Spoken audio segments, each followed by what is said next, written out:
perjalanan yang sudah cukup panjang, sementara di depan mata kita berbagai macam persoalan silih berganti dan ada, dan kita tidak perlu lagi mempermasalahkan penting atau tidaknya karena kita tahu bahwa sudah waktunya bagi kita untuk memperkecil, closing the gap dari kekurangan payung hukum sehingga kita bisa memproteksi khususnya perempuan dalam hal ini dan kaum yang termarginalkan dari isu kekerasan. Dan perlu dilakukan reformasi hukum. Saya kira itu adalah hal-hal yang tidak perlu dipertanyakan lagi. Tapi lagi-lagi saya rasa dan kami semua di Forum Diskusi Denpasar 12 merasa bahwa perjuangan kita sudah harus mengarah kepada sebuah gerakan. Dan gerakan inilah yang kalau kita bersama-sama sebagaimana yang kita lakukan hari ini terus-menerus bersuara, insya Allah akan membuahkan hasil. Sambil kita menunggu nanti, mudah-mudahan tidak terjadi perubahan. Nah, kita ingin berkonsentrasi untuk memperbaiki substansi ini, tetapi lagi-lagi ya, ancaman atas nama agama, moralitas yang ingin mencampur adukan tuh benar-benar dan narasi-narasi yang mereka gunakan itu sangat mudah ya untuk menyesatkan publik ya, dan itu terus terang mengambil konsentrasi kita untuk memperkuat rumusan-rumusan yang 30 Agustus yang sebenarnya sudah lebih baik ya. Jadi kita melihat yang bermasalah itu sejak sejak dibahas 1 November sampai rumusan per 17 November ya. Jadi itu ada masukan untuk merubah judul dan seterusnya ada di situ ya, di dalam masukan pembahasan yang di 17 November itu. Hal-hal yang yang memang sangat perlu kita perhatikan dan jangan sampai hilang dari draft RUU TPKS ini adalah kejelasan-kejelasan materi muatan tadi. Gitu. Jangan sampai akhirnya kita membuat suatu undang-undang yang asal bikin undang-undang saja begitu, tapi dia sebenarnya tidak bisa diterapkan karena ada ketidakjelasan dalam pengaturan. Bahkan lebih bahaya lagi kalau seandainya dicampur adukan tadi ya, misalnya untuk memasukkan pasal-pasal kesusilaan, sehingga akibatnya nanti korban itu malah bisa seperti disampaikan tadi oleh Mbak Ratna soal Sudan. Kalau kita mencampur adukan antara pasal kesusilaan dengan kekerasan seksual, yang terjadi adalah korban kekerasan seksual bisa dianggap sebagai pelaku atau pelanggar kesusilaan. Itu yang tidak kita inginkan sebenarnya, karena itulah tadi butuh kejelasan.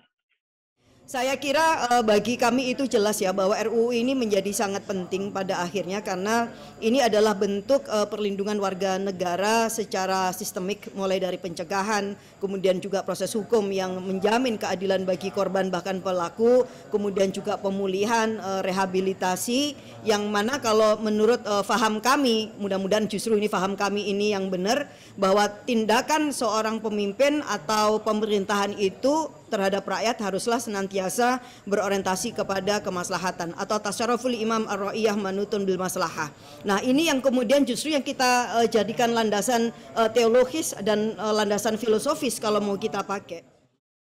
Niatnya itu sudah benar-benar menggolkan ini. Jadi frekuensinya sama antara legislatif dengan eksekutif untuk merealisasikan undang-undang ini. Itu kelebihannya. Jadi teman-teman semua, kakak-kakak semua, semoga pleno ini lancar dan kemudian mayoritas bisa bersepakat.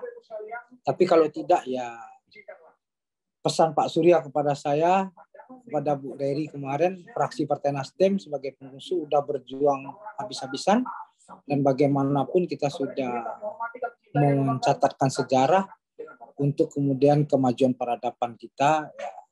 Semoga lah, saya cukup optimis lah untuk hari ini, semoga keputusannya positif sehingga ini bisa diplenokan bisa diparipurnakan pada sidang paripurna penutupan 15 Desember.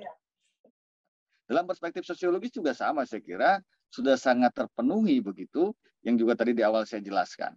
Nah, bahwa kondisi faktual ini sampai sekarang selalu bertambah dan belum terakomodasi atau saya bisa katakan lebih ekstrim, tidak terakomodasi oleh peraturan perundang-undang lainnya, baik KUHP, baik undang-undang trafficking, yang kemudian juga KDRT dan sebagainya.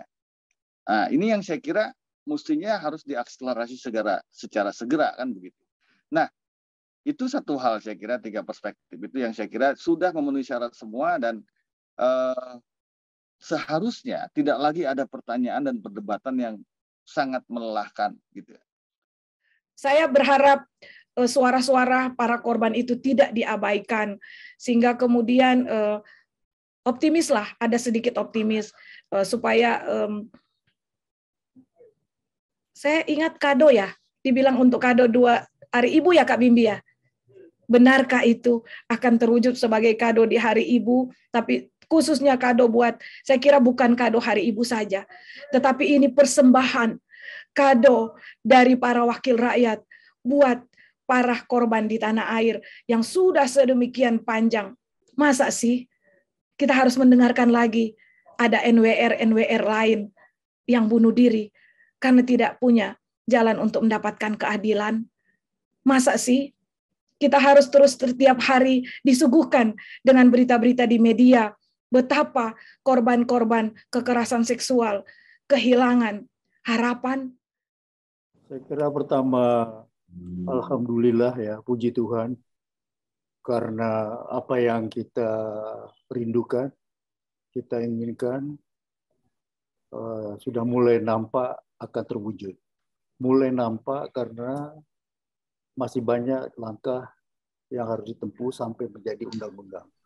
Tapi paling tidak ada sebuah keputusan politik yang sangat bermakna hari ini diambil oleh DPR. Semula saya membayangkan RUU ini mungkin semacam batu Sisyphus yang diangkat, digelindingkan terus ke puncak bukit yang bernama parlemen, tergelinding turun lagi, diangkat lagi, ternyata tidak demikian. Alhamdulillah, puji Tuhan. Sekian, terima kasih.